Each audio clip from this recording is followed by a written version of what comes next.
Assalamualaikum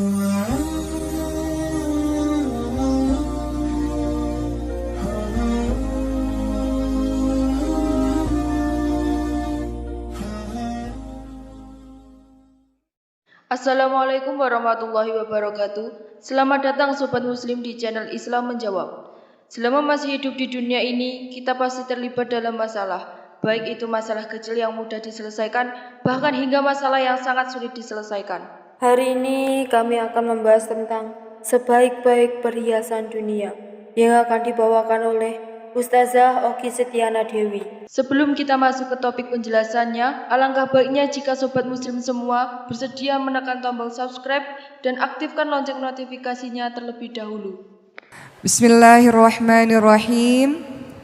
Assalamualaikum warahmatullahi wabarakatuh.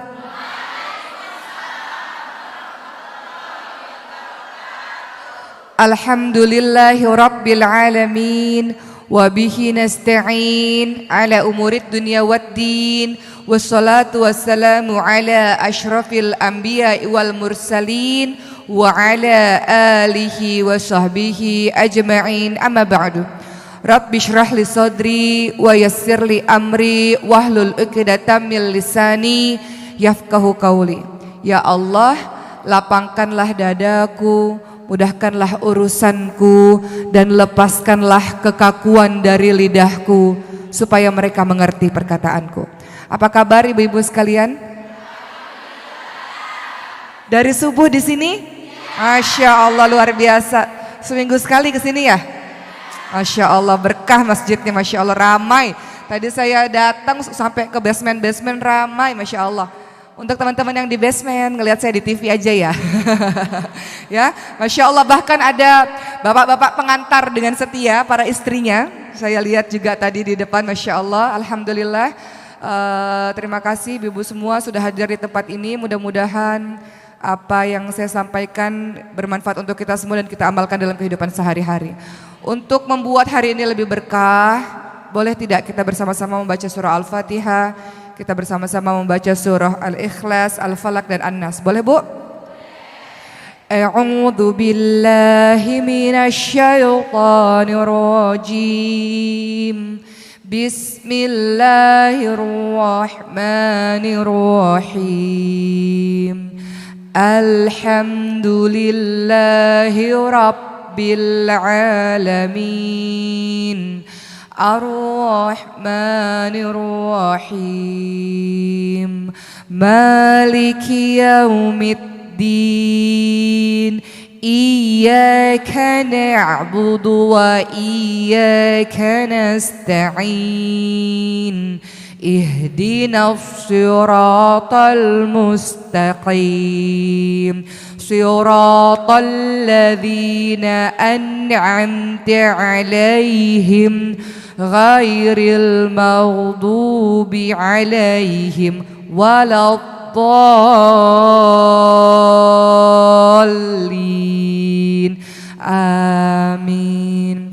Bismillahirrahmanirrahim. Qul huwallahu ahad. Allahus samad.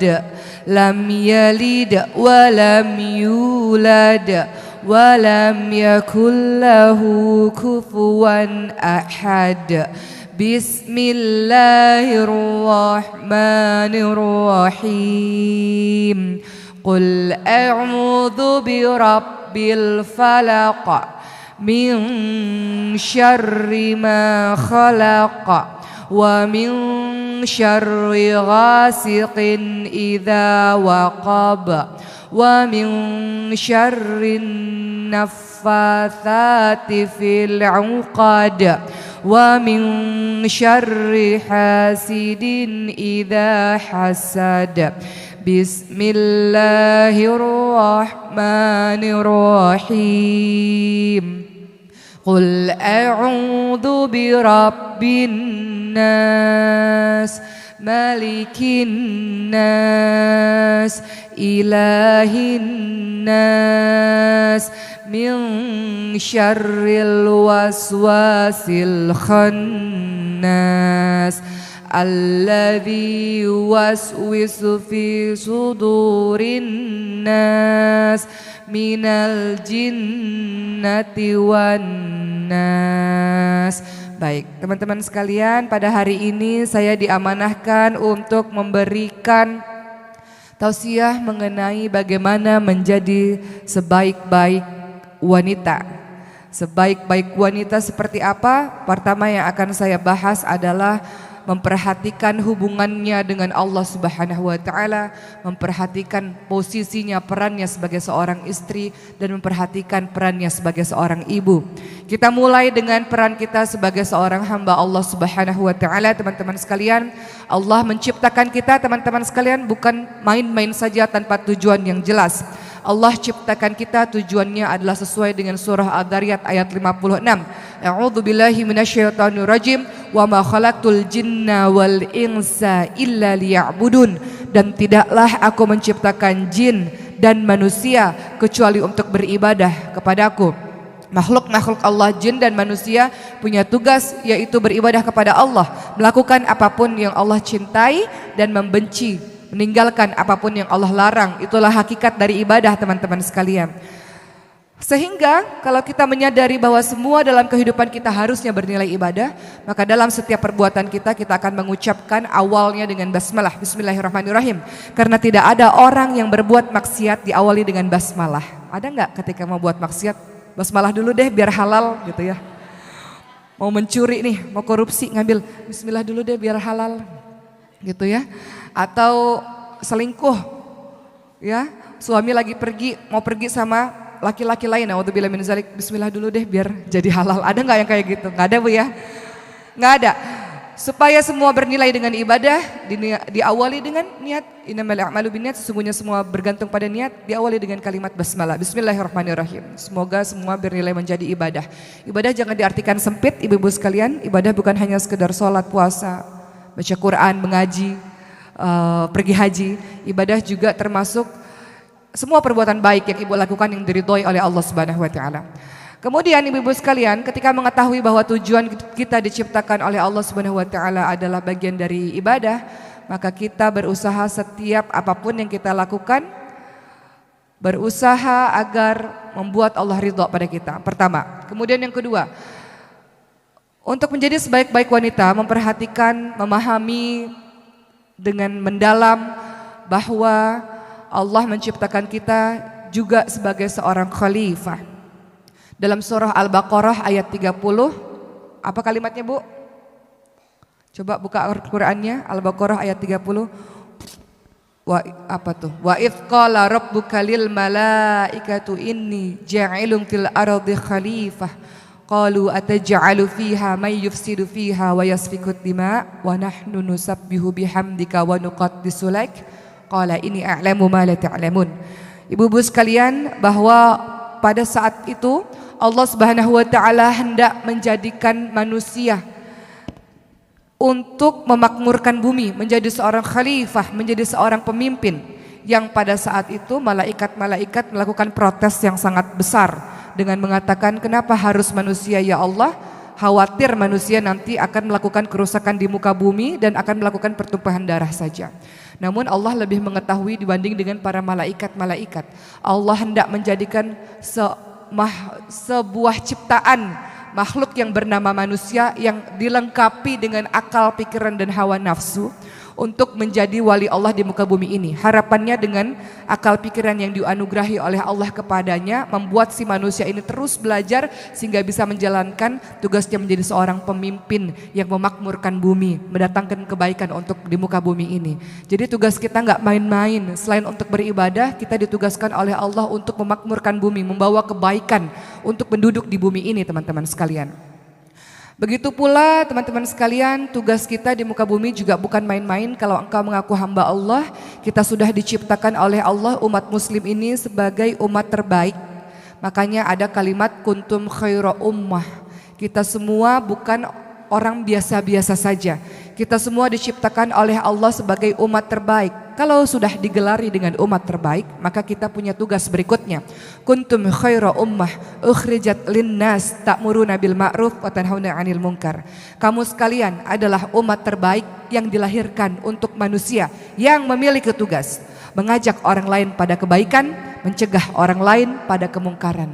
Itulah kalau kita memahami penciptaan Allah terhadap diri kita, ternyata kita punya tugas yang banyak, ibu-ibu sekalian, teman-teman sekalian. Maka jangan dikira kita enak saja hidup di muka bumi ini tanpa ada tujuan yang jelas, tanpa ada tugas yang jelas. Tugas kita adalah beribadah, tugas kita menjadi seorang pemimpin yang melakukan kebaikan untuk bumi ini, dan kemudian yang ketiga adalah tugas kita sebagai umat terbaik mengajak orang lain pada perkara yang baik-baik, mencegah orang lain pada perkara yang buruk-buruk. Jadi nggak bisa kalau mengaku hambanya Allah kemudian jadi baik sendiri dan tidak peduli dengan orang lain. Nggak bisa kalau mengaku hambanya Allah, umatnya Rasulullah, melihat kemaksiatan di depan mata kita, kita diam saja. Makanya dikatakan kalau melihat kemaksiatan di depan mata kita, halangi dengan kekuatan atau kekuasaan kita. Kalau tidak bisa, halangi dengan lisan kita. Kalau tidak bisa dengan lisan kita, maka ingkari itu perbuatan buruk dan aku tidak suka dengan perbuatan itu, wahai Allah. Jadi itu ciri-ciri umat terbaik. Dia melakukan sesuatu kebaikan bukan untuk dirinya sendiri, tapi juga mengajak orang lain untuk baik bersama-sama.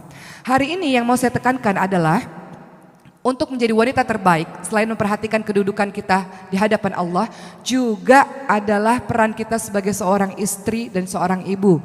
Menjadi seorang istri, inilah yang akan saya tekankan pada hari ini.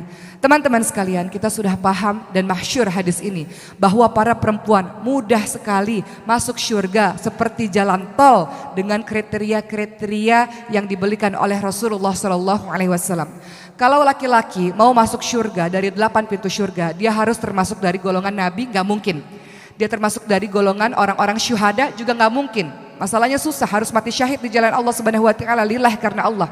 Laki-laki juga kalau ingin masuk surga dari pintu mana saja yang mereka senangi, atau masuk pintu-pintu surga dari pintu-pintu tertentu, golongan yang ketiga adalah dia harus menjadi orang-orang yang siddiq, orang-orang yang jujur. Menjadi orang yang siddiq itu tidak mudah. Pernahkah seumur hidup kita jujur dan tidak pernah bohong? Akan sangat sulit. Nabi memiliki atau memberikan gelar kepada para sahabatnya yang jujur. Namun dari semua sahabat hanya satu yang diberikan gelar as-siddiq, yaitu Abu Bakar as-Siddiq radhiyallahu anhu. Kemudian untuk bisa masuk pintu surga, kalau laki-laki harus dari kalangan orang-orang yang salih. Ini juga butuh perjuangan. Namun perempuan menyenangkan, teman-teman sekalian. Perempuan kalau ingin menjadi wanita terbaik di dunia maupun di akhirat, masuk pintu surga dari mana-mana saja, Rasul ingatkan hanya dari beberapa hal saja. Pertama adalah engkau melakukan sholat 5 waktu, sholat wajib. Allah tidak sebutkan, Rasul tidak sebutkan sholat-sholat sunnah. Engkau melakukan sholat wajib 5 waktu. Kemudian kedua, engkau melakukan puasa di bulan suci Ramadan. Ketiga, engkau taat kepada suamimu dan engkau menjaga kesucian dirimu. Kalau engkau menjaga 4 hal ini, silahkan masuk surga dari pintu mana saja yang engkau senangi. Pintu surga ada berapa, Bu? Ada 8. Ada pintu surga orang yang sholat, pintu surga orang yang suka berpuasa aroyan, pintu surga orang haji, pintu surga orang yang mudah memaafkan orang lain, menahan amarah dan sebagainya. Hanya dengan 4 hal ini saja jalan tol kita bisa masuk surga, teman-teman sekalian. Susah apa? Mudah, Bu? Mudah apa susah, Bu? Susah? Kelihatannya gampang ya. Oh, cuman sholat 5 waktu aku sudah mengerjakan. Oh, bulan suci Ramadan, puasa Ramadan aku juga sudah mengerjakan. Terkadang yang 2 ini agak-agak sulit, Bu ya.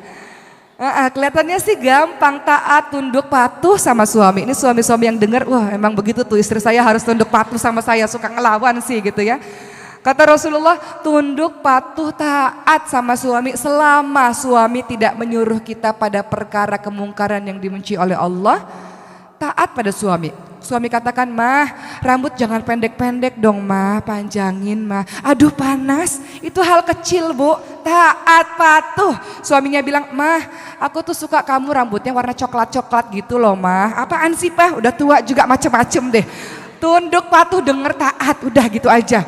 Perkara-perkara sekecil itu taat saja, Bu. Kemudian dengan begitu insya Allah kita bisa masuk pintu surga. Termasuk juga dengan menjaga kesucian diri. Makanya di dalam surah An-Nisa ayat 34, saya bacakan yang lengkapnya dari awal. nanti termasuk ada kriteria-kriteria wanita yang salihah. Sampai jumpa di video kami berikutnya dan terima kasih. Wassalamualaikum warahmatullahi wabarakatuh.